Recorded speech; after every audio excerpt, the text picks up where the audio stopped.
قرآن کو چھوڑنے والوں کا انجام۔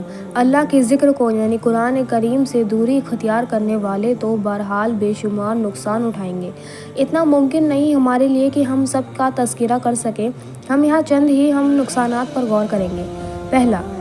پہلا دنیاوی نقصان، تکلیف دہ زندگی۔ جو لوگ قرآن چھوڑ دیں، اس کی فضیلتوں کا فائدہ نہ اٹھائیں گے، وہ دنیاوی سب سے پہلا نقصان یعنی تکلیف دہ زندگی، بری زندگی، ذلت اور رسوائی کی زندگی، روزی اور رزق کے اعتبار سے کمتر زندگی جئیں گے، جس کے تعلق سے ایک آیات میں اللہ رب العزت نے فرمایا، جو میرے ذکر سے اعراض کرے گا ہم اس کو معیشت کو برباد کر دیں گے۔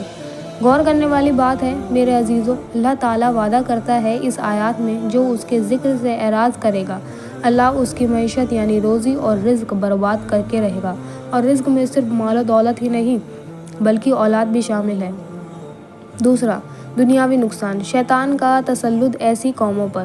جو لوگ قرآن کو چھوڑ دیتے ہیں، ایسے لوگوں پر اور ایسی پوری کی پوری قوموں پر شیطان کا تسلط ہونے لگتا ہے۔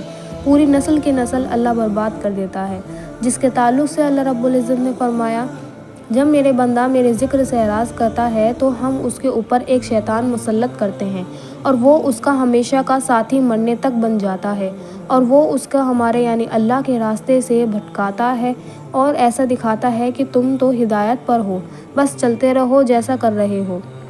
سبحان اللہ، کیسی گمراہی آتی ہے میرے عزیزو۔ غور کرنے والی بات ہے کہ جب اللہ کے ذکر سے انسان بہت دنوں تک دور رہتا ہے تو ایک شیطان اللہ اس پر سوار کر دیتا ہے اور وہ مرنے تک اس کا ساتھی بن جاتا ہے۔ وہ شیطان اس کو اللہ کی راہ سے روکتا ہے، اور نہ صرف روکتا ہے بلکہ وہ جس غلط طریقے پر جی رہا ہے اس طریقے کو ہدایت کا راستہ بتا کر اسے اسی پر چلاتا رہتا ہے۔ اللہ بچائے ہمیں شیطان کے شر سے۔ تیسرا دنیاوی نقصان، ذلت اور رسوائی کی زندگی۔ قرآن کو چھوڑ کر حقیقت میں ذلت اور رسوائی کی زندگی جیتے ہیں ہم۔ اس کے تعلق سے ایک روایت میں آپ صلی اللہ علیہ وسلم نے فرمایا، اس کتاب کے وجہ سے اللہ بہت سے لوگوں کو عروج دیتا ہے اور بہت سے لوگوں کو ضلالت اور گمراہیوں میں ڈالتا ہے۔ تو جن لوگوں نے اس کتاب کو اٹھایا، اس پہ عمل کیا، اللہ نے انہیں عروج دیا۔ چوتھا برزخ میں نقصان۔ ایک روایت میں آتا ہے کہ قبر میں موت کے فرشتے انسان سے 3 سوال کریں گے، اور جو شخص اس کا جواب نہیں دے پائے گا، فرشتے اسی سے بھی پوچھیں گے کہ سوال کا جواب کیوں نہیں دے پایا؟ تو وہ شخص کہے گا، میں نے نہ قرآن پڑھا اور نہ اس کے پیغام کو سمجھا۔ تو فرشتے ایک گز لوہے کی سلاح لے کر آئیں گے اور اتنے زور سے اس کے سر پر ماریں گے کہ اس کا سر چورا چورا ہو جائے گا۔ زمین اور آسمان میں جن اور انس چور کر تمام مخلوق اس کی تکلیف بھری چیخ سنیں گے، اور پھر سر ثابت ہو جائے گا، پھر مارا جائے گا، قیامت تک یہ سلسلہ چلتا رہے گا۔ آپ صلی اللہ علیہ وسلم نے فرمایا، کیا تمہیں بتاؤں کہ وہ گز کتنی وزنی ہوتی ہے کہ اگر کوئی بڑے پہاڑ پر بھی مار دیا جائے تو اسے ریزہ ریزہ کر دے گی، یعنی پارٹیکلز اور ایٹمز میں تبدیل کر دے گی، اور اگر پہلا انسان سے لے کر آخری انسان تک اور پہلے جن سے لے کر آخری جن تک سب بھی مل جائیں تو اسے ہلا بھی نہیں سکتی، اتنی وزن ہوتی ہے کہ ایک گز میں۔ اور سر پر اس لیے مارا جائے گا کیونکہ یہی مرکز تھا نا سیکھنے سکھانے کا، اس کو استعمال نہ کیا، اسی لیے۔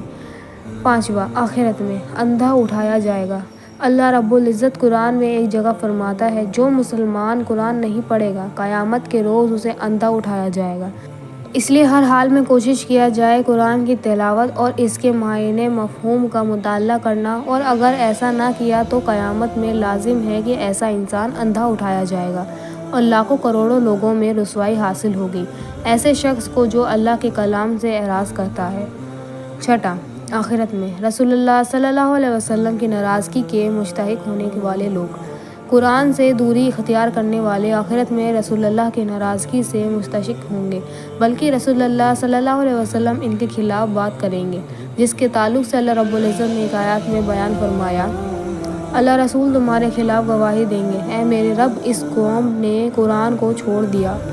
تو یہاں نبی کریم دیکھیے ایسے لوگوں کے خلاف بات کریں گے اور کہیں گے کہ ہے اللہ میری قوم نے قرآن کو چھوڑ دیا، جس نبی رحمت کے تعلق سے ہم امید رکھتے ہیں کہ آپ ہماری سفارش کریں گے، اللہ نے شفاعت کریں گے ہماری روز محشر کے مقام میں، یقیناً کریں گے، لیکن یہی نبی خلاف کھڑے ہو جائیں گے ایسے لوگوں کے جو قرآن کی ہدایت پر غور نہیں کرتے تھے اور نہ ہی اس پر عمل کرتے تھے۔